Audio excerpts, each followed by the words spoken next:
population of state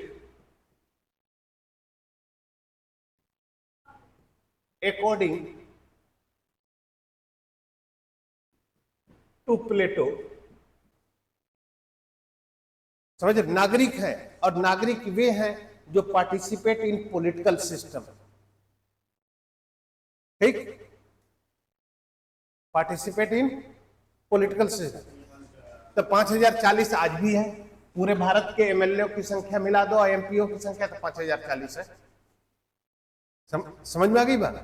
तो ये concept था, यानी प्लेटो का बेसिक कंसेप्ट इतना ही था कि प्लेटो कहता है कि अगर नॉलेजेबल या क्वालिफाइड पर्सन अगर रूल करेगा तो क्वालिफाइड या नॉलेजेबल पर्सन कभी भी इंडिविजुअल इंटरेस्ट में नहीं रूल करेगा, बल्कि किस वे में रूल करेगा? सोशल। और जब सोशल अप्रोच पर जाकर या सोशल ऑब्जेक्ट को लेकर वर्क करेगा तो सोसाइटी में जो अनइक्वलिटी पाई जाती है वह अनइक्वलिटी क्या हो जाएगी? मिनिमाइज होगी, और तब जाके लोगों का मोरल डेवलपमेंट हो जाएगा। डेमोक्रेसी, ठीक, लोकतंत्र, classical theory, clear? Classical theory of democracy. Second, Marxist theory. Third, elite class theory. Fourth, pluralistic theory, participatory theory और डेलिब्रेटिव थियरी। ये थियरी यानी मीन्स इसको क्लासिकल या ट्रेडिशनल डेमोक्रेसी कहा जाता है, यानी लोकतंत्र का परंपरागत सिद्धांत, और इसे लिबरल थियरी कही जाती है। यही है लिबरल डेमोक्रेटिक सिस्टम, जहां पर पब्लिक को सुप्रीम माना जाता है और मेजोरिटी के अकॉर्डिंग रूल करने की क्या किया जाता है? रिकमेंडेशन दिया जाता है, और रिप्रेजेंटेटिव सिस्टम को इंपॉर्टेंस दिया जाता है। ठीक, क्लासिकल में, यानी मीन्स क्लासिकल या ट्रेडिशनल या लिबरल डेमोक्रेटिक सिस्टम इसी को कहा जाता है। हाँ, लिबरल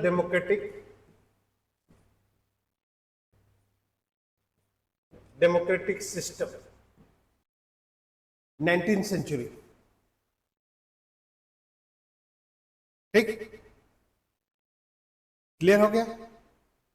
एनिमीज एलिट क्लास की थियरी 1969 में आती है, प्लूरिस्टिक थियरी 1950 की है, पार्टिसिपेटरी थियरी 1970 की है, और डेलिबरेटिव थियरी है 1992 की।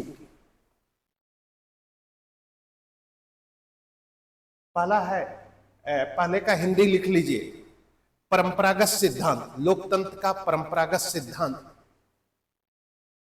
या उदारवादी सिद्धांत। दूसरा है लोकतंत्र का मार्क्सवादी सिद्धांत। तीसरा है लोकतंत्र का विशिष्ट वर्गीय या अभिजन का सिद्धांत। प्लूरिस्टिक थियरी है लोकतंत्र का बहुलवादी सिद्धांत। पार्टिसिपेटरी डेमोक्रेसी है सहभागी लोकतंत्र का सिद्धांत। और डेलिबरेटिव है विमर्शी लोकतंत्र, विमर्शी। डेमोक्रेसी रूल ऑफ पब्लिक है। ठीक, डेमोक्रेसी रूल ऑफ क्या है? पब्लिक, यानी जनता का शासन। ठीक, लेकिन एक्चुअल में जनता शासन करती कहां है? एक्चुअल में करती है? नहीं करती। बल्कि एक्चुअल में अगर डेमोक्रेसी को देखा जाए तो शासन वे लोग करते हैं जिनके पास शासन करने की कैपेबिलिटी या क्वालिटी होती है। ठीक। और प्लेटो भी शासन करने का राइट या अधिकार किसे देता है? जिनके पास कैपेबिलिटी है, जिसके पास नॉलेज है। तो प्लेटो की जो थियरी जो है वह एलीट क्लास से मिल रही है। एलीट क्लास भी यही कहता है कि शासन, अगर डेमोक्रेसी को देखा जाए तो डेमोक्रेसी में जनता कभी रूल नहीं कर रही है, बल्कि जनता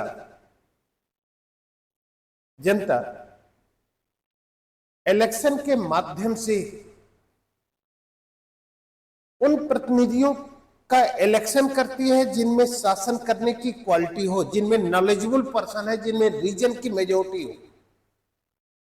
ठीक। इसका मतलब कि शासन उन्हें ही करना चाहिए जिनमें शासन करने की क्या हो, क्षमता है। तो प्लेटो का सिद्धांत कहां पर फेल है? काउंसिल पहले सुनना, काउंसिल के सदस्यों की संख्या कितनी है? काउंसिल के सदस्यों की संख्या 84 मैक्सिमम है। जिसमें 1 PM प्लस 83 काउंसिल के मेंबर होंगे, है कि नहीं? ये 84 मेंबर 140 करोड़ लोगों पर शासन कर रहे हैं। ठीक है। और प्लेटो पर भी 100 लोग पर 10 ही लोग शासन कर रहा है। प्लेटो भी शासन करने का राइट किसे दे रहा है? 10 लोगों को। और उन 10 लोगों में क्या चीज है? नॉलेज, है कि नहीं? तो ऐसी स्थिति में या ऐसी सिचुएशन में जो पोजीशन है या जो स्थिति है, उस स्थिति को अगर हम देख ले तो प्लेटो की थियरी आज भी क्या है? रिलेवेंस बनी हुई है। अब सबसे अच्छा एग्जाम्पल यूपीएससी एग्जाम लेती है, आपका आईएएस है, आईपीएस है, आईएफएस है, आईआरएस है, इस तरह से एसीपी दिल्ली पांडिचेरी, यही है ना? ये क्लासिफिकेशन कैसे होता है? Quality and capability. और क्वालिटी एंड कैपेबिलिटी के बेस पर भी तो प्लेटो डिवाइड करता है क्लास को। तो प्लेटो गलत कहां है? यहां तक समझ में आ गया? अब दूसरा पर्सन आओ जो सबसे इंपॉर्टेंट है। इस सिचुएशन में ये गोल्ड है, ये सिल्वर है और ये आयरन है। ठीक। तुम रिजर्वेशन का विरोध क्यों करते हो? क्यों करते हो जी रिजर्वेशन का विरोध? किड्सिज्म। तुम रिजर्वेशन का सपोर्ट करती हो या विरोध करती हो? आप लोग रिजर्वेशन के सपोर्टर हैं या उसके अगेंस्ट में हैं?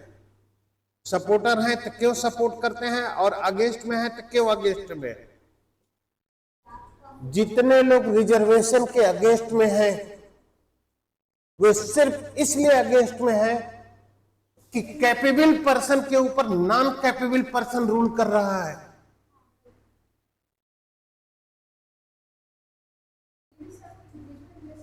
और प्लेटो ये कहता है कि अगर कैपेबल पर्सन हमारे ऊपर रूल करेगा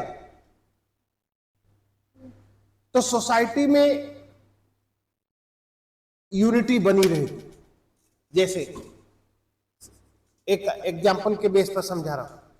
क्लास में तुमसे सबसे योग्य व्यक्ति, सबसे एक योग्य व्यक्ति है और एक non capable non capable person योग्य व्यक्ति से ज्यादा नंबर पा गया तो तुम्हें टेंशन होता है कि नहीं?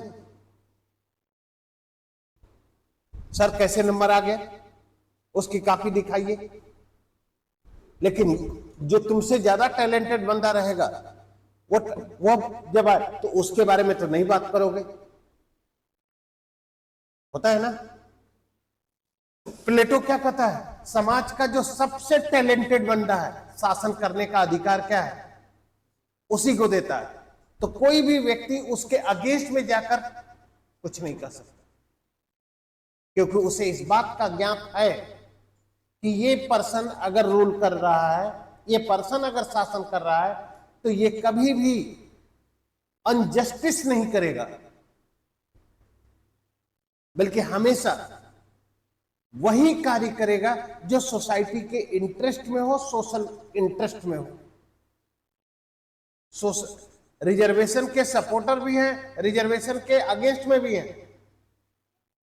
तो रिजर्वेशन के अगेंस्ट वाले का रीजन ये मैं बताता हूं कि जितने भी लोग रिजर्वेशन के अगेंस्ट में हैं, उनके अगेंस्ट में होने का सिर्फ एक ही रीजन है कि हमसे कम योग्य व्यक्ति हमसे ऊपर चला गया। वो दूसरा पहलू है, दूसरा डायमेंशन है, समझ रहे हो ना। या मैं दोनों चीजों की बात कर रहा हूं।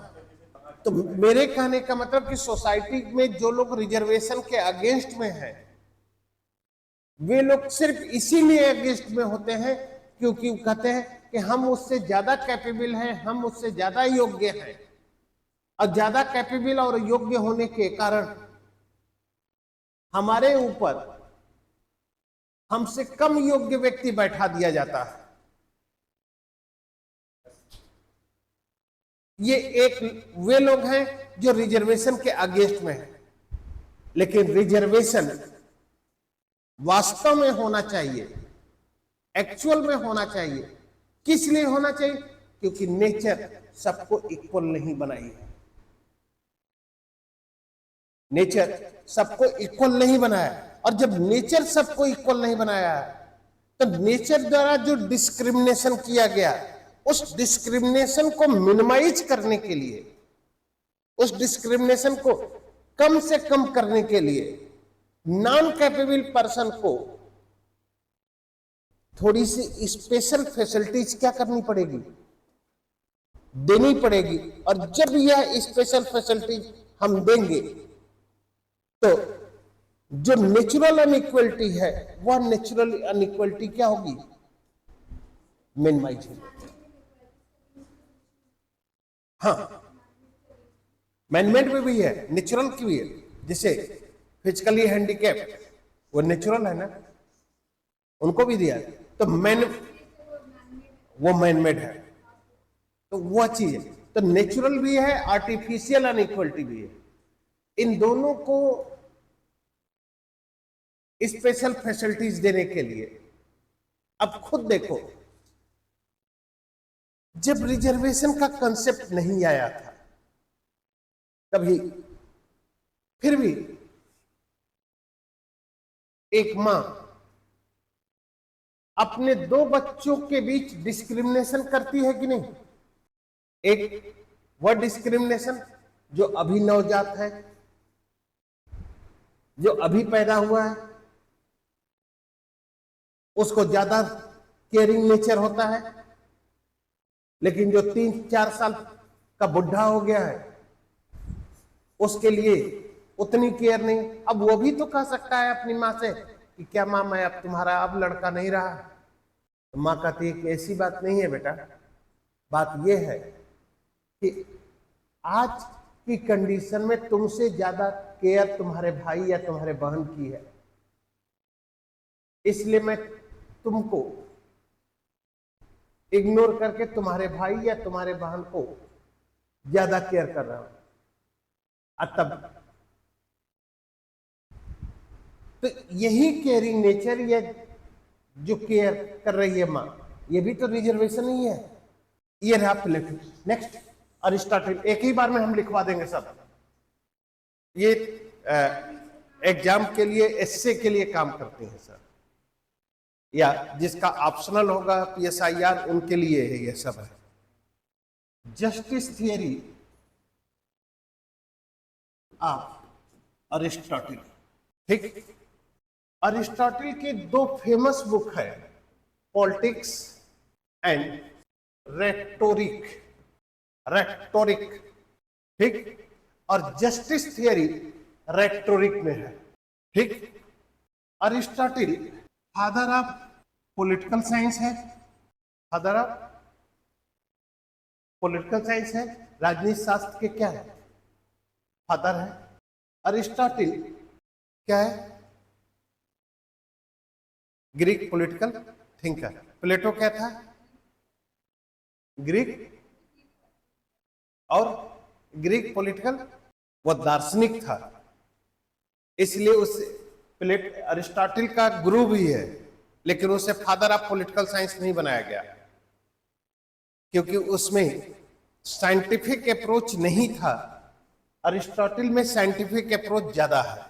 अब अरिस्टोटल का जो फेज है वो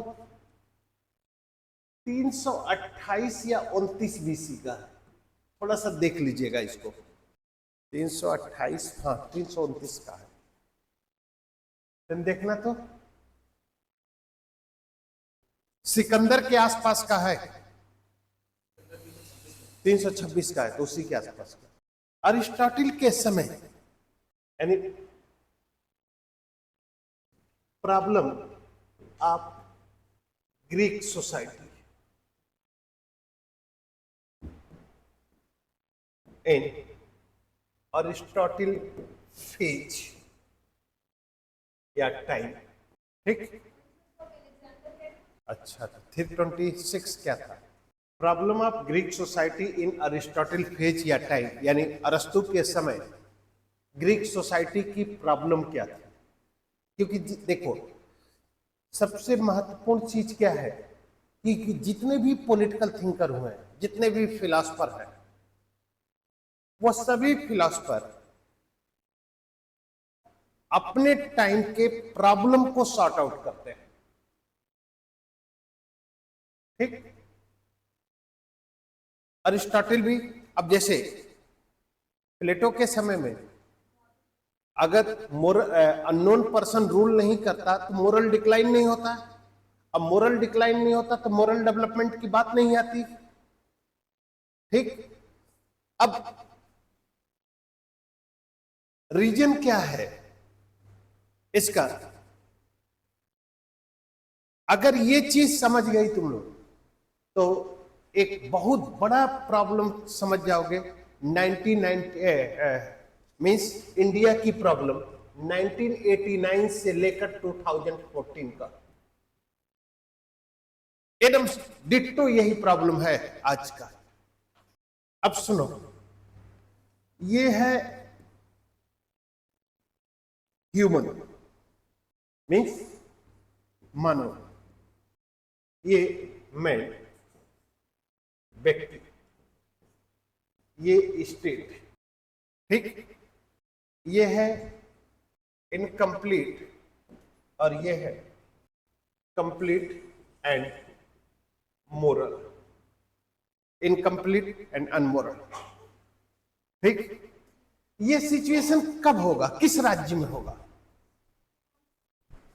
ये पोजीशन, हाँ ह्यूमन एंड मैन वाला यार, मीन्स ह्यूमन मानव इनकम्प्लीट है, अनडेवलप्ड है, अनमोरल है।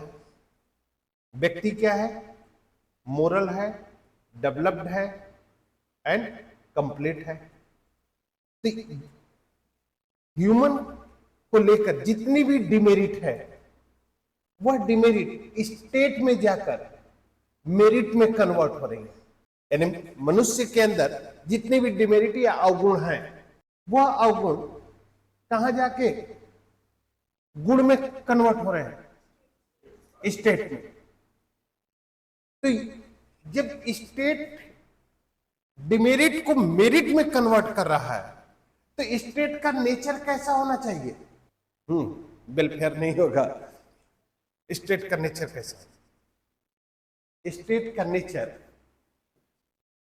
कैपेबल एंड स्टेबल होना चाहिए। राज्य के पास इतनी क्षमता होनी चाहिए कि वह इनकम्प्लीट पर्सन को कंप्लीट बना सके। भाई, तुम अपने यहां किसी मेहमान को खाना कब खिलाओगे? जब होगा तभी तो खिलाओगे। होगा ही नहीं तो कहां से खिलाओगे? नहीं।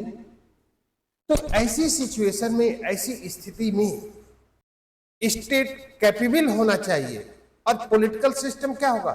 स्टेबल होना चाहिए। ठीक। अब यहां पर प्रॉब्लम क्या है? ग्रीक पॉलिटिकल फिलॉसफी में, ग्रीक सोसाइटी में, इन अरिस्टोटल फेज या टाइम, यहां पर जो पॉलिटिकल सिस्टम है वह अनस्टेबल है। यानी राजनीतिक व्यवस्था क्या है? अनस्टेबल है। और इस पॉलिटिकल सिस्टम में किसी भी टाइम चेंजिंग हो रही है। और ये चेंजिंग यानी चेंजिंग इन पॉलिटिकल सिस्टम, ठीक।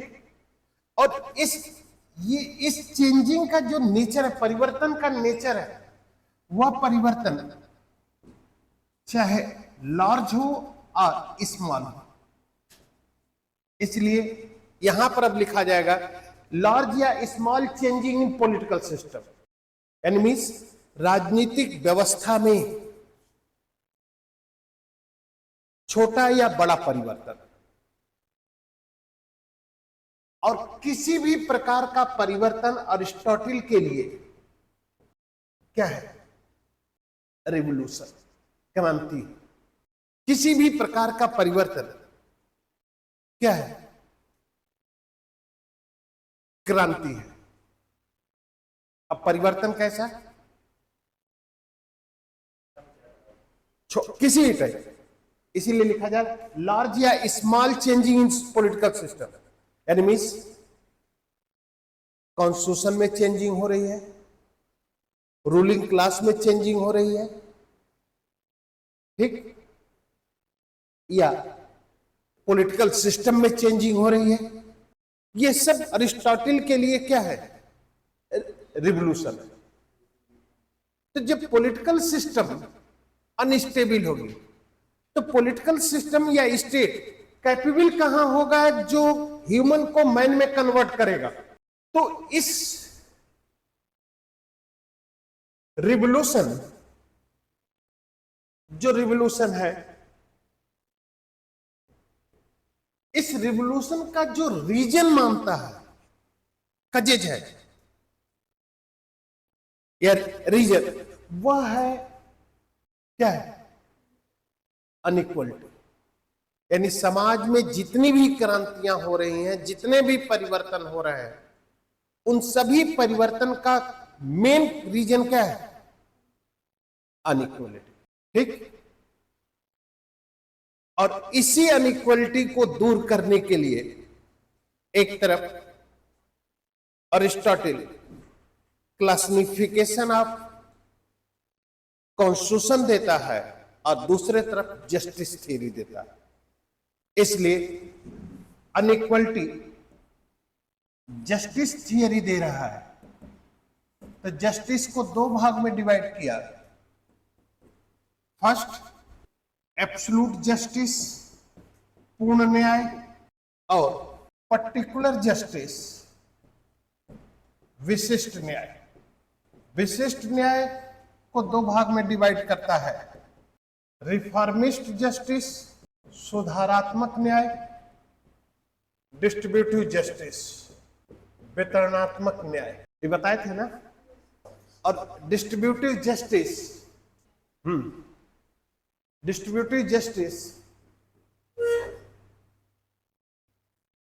का फादर कौन है? अरिस्टोटल।